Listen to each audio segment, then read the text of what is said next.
Hello. I will speak about a master's degree on digital archiving, in which we were involved. Sarah Oury, who is in the IT department of BNF, and me, who is in the legal deposit department. It's not exactly scholarly access to web archives, but I thought it was interesting to speak about it because it was a kind of academic use of web archive and web archiving tools. So, does it work? Good. So, the objective is are to present and discuss what is really an experiment, because it was the first time we organized this master's degree. So the goal was to build a real and complete academic training in web archiving. So the framework was a whole master's degree, which was called Digital Archives. And for the first time, there was a large part on this master's degree which was dedicated to web archiving. And as far as we know, it's the first time, at least in France, that such an important part was dedicated specifically to web archive in a curatorial perspective. So the idea, I will present quickly the framework, the students, and what we offered as theoretical lessons and practical experience. And our objectives here are really to present and discuss the issues and difficulties to teach and promote web archives for students that are interested in becoming librarians, archivists, or helping researchers. So the general framework was this master's degree on digital archives. It's a master's degree created last year by the National Superior School for Information Sciences and Librarianship. So it's, as always in France, a very long term, so we say NCIL. You see the logo on the top. And this NCIL school is the main librarian school in France. This master's degree, the theoretical lessons lasted during one semester, from October 2012 to January 2013. There was 180 hours alternating theoretical lessons and practical work.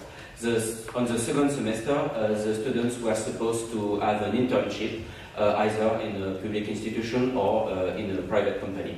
And so during the first semester of the year, there were 5 what I call learning units, because it's something that cannot really be translated. So a learning unit is it's a unit of it's a topic of interest for learning. So the 5 learning units were first imagining the digital archives, because we are in a French school. So before making any concrete things, you need to think about very deeply to identify what is a digital archive. So it was a philosophical part of the master's degree. It's mandatory to have that. There was also a learning unit on digital publishing, on records management, something on preserving and archiving digital documents, and at the end, the last topic was harvesting websites, referencing them, and accessing web archives. So there were quite few students, because there were 7 students this year, because it was the first time this master was launched.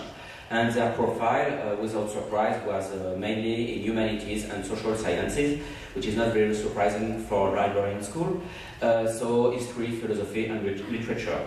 Their expected jobs at the end of the master's degree and the internship were working in the field of digital humanities, digital curation or digital archiving, and also in records management.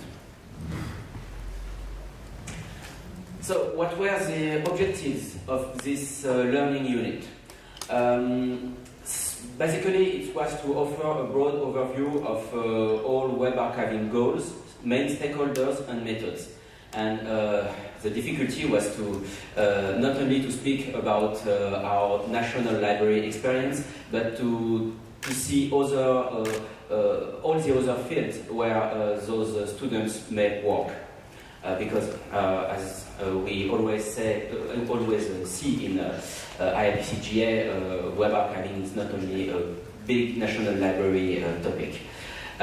So it was also to provide a practical experience on how to define and constitute a corpus of websites, crawl websites according to chosen parameters, and how to use and promote archived websites. But it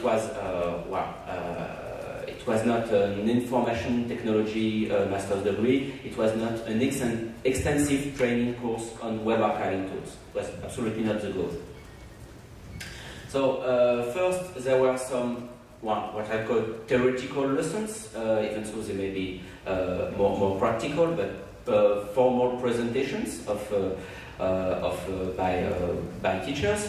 So the idea with these lessons were to present a broad panorama overview of web archiving initiatives. So to that end, we had the chance to have several web archiving institutions and initiatives in France. So BNF and INA people talked about the web archiving for legal deposit and heritage purposes. People from the Media Lab of the French Institute for Political Sciences in Paris, which is called Sciences Po for the people who know the term, spoke about their experiments and their goals in the domain of what they call research-driven archiving. Internet Memory Foundation people come to speak about their activity and insisted on their activity of archiving for other people, third-party archiving, but we were not able to find really people to speak about corporate archiving, archiving for private companies with really legal business purposes. Due to the lack of service in France on that topic, as far as we know. There were also access and promotion of digital collections using semantic web, and there was 18 hours of technical lessons, so 12 hours remained for practical works because it was a 30 hours learning unit. So we tried to give them, as I already said, it was really not an extensive training. It was more on an insight of practical experience on selection, harvesting, and access sites. So on selection side, we asked the students to create a corpus ready for harvesting. So they worked in groups of 2 or 3 students, and they were supposed to create a corpus of 20 to 40 websites. So it was a corpus of a manageable size in the time we had. And the corpus was, of course, organized around a subject or a theme. So they were free to choose any subject or any theme. So there were some rules, of course. The topic should have a significant and specific presence on the web, and it should allow the selection of rather different websites, especially different from editorial point of view. So a topic where you could find blogs speaking about this topic, social networks, institutional websites, and so on. An idea was to start from a recent event or a local topic. I did not say that already, but the NCIB is located in Lyon, in the central eastern part of France, so it could be a topic interested for this region. So the students were in charge of defining, of course, the seed URL to be harvested, They were also in charge of choosing and applying relevant descriptors. So it could be geographic descriptors, subject descriptors, for example, and to choose harvesting parameters, because we explained to the students what were the parameters of depth for a crawl, of frequency, or even how to choose to identify the size of a targeted website. And so they were supposed to fill a spreadsheet with all this information. So as a result, for those who are on the first rank, so very few people, you can see what was the result was this kind of spreadsheet with your. Does it work? No. Too bad. So URLs, the depth of harvesting, so domain, host, specific file, frequency, some topics. So for example, this subject was around the discussion on copyright laws in the library field. So they identify if it was a website coming from people from the world of publishing, from the world of libraries, from the world of research, if it was a blog, an official website, and so on. So they were supposed to classify everything. So another example, which was related to the production of movies in Lyon. So on harvesting side, we told them what were the main questions and issues in the domain of harvesting. So first, as there were people from humanities profiles, they were not necessarily aware of the web basics, so the three main acronyms, HTML, URL, and HTTPs. And we explained a bit how were the website's architectures working. And we presented the different web archiving methods, so the server-side archiving, the transactional archiving, and the client-side archiving. So, and we insisted, of course, because that's what we know the most, on client-side archiving. To give them a practical feeling of archiving, we let them using httrack, because httrack is a crawler for small-scale collections. The great advantage of this crawler is that it's usable on Windows and Linux, and it's really easy to use. It's not as complex as Eritrix may be. And in order to let them understand what was really the guts of web archiving, how web archive data are really managed, we explain them how we are working ARC and WARP formats, and thanks to wget and its WARC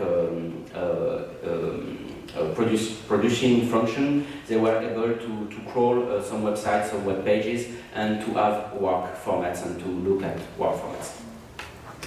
So, of course, there was also the access side. So we can wonder if the access side is the harder part of the training, because we had too few times to crawl the website and install a webback machine in order to let them play with the web archive. It was not possible. We are not also in our library. We were in Lyon. So what we could do, first they looked at the website they selected in the selection part, and they saw if they were available with Internet Archive's webback machine. So it was interesting when they were harvested. We also tried to figure out how to analyze those collections beyond just accessing it through the webback. So we used two tools that were already cited this afternoon. First, the Navicrawler, which is a kind of harvesting tool who is able to to identify links between the different websites they had selected. So the Navicrawler is not, there's no development on this tool since many years, so it's not a very powerful tool, but for the collections they had, it was okay. And we use Gephi to visualize the interactions and the links between those websites. So again, it was not it was not research, it was just a demonstration. So for example, this graph has been done with Gephi, and it was on the law and libraries, so the affordance.ipad, which is a very important French blog in this domain. Other example, it was a graph done on the French interest in the digital humanities around the two conferences, the two ZAD camps in Paris in 2010 and 2012. And we see that even though it was oriented to the French domain, we see some important players in the field of digital humanities in the States. For example, the Dan Cohen website. So that's for the what we did. So globally, we got positive feedback from students. So our learning unit was ranked 4 or 5 out of 5, so it was not so bad. But we can, of course, go further in this direction, and especially this work of selection of access was a bit disconnected from real projects.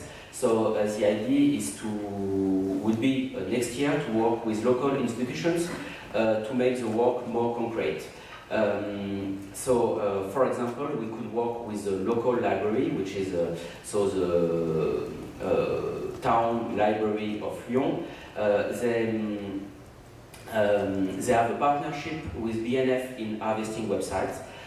And they will got, thanks to the law, an access to the website we BNF archive. So, for example, we could see how the future students could create collections for the library of Lyon that will be really harvested by BNF, and how the students could imagine promotion tools for those kind of for the collections we will harvest. So that's it. Thank you.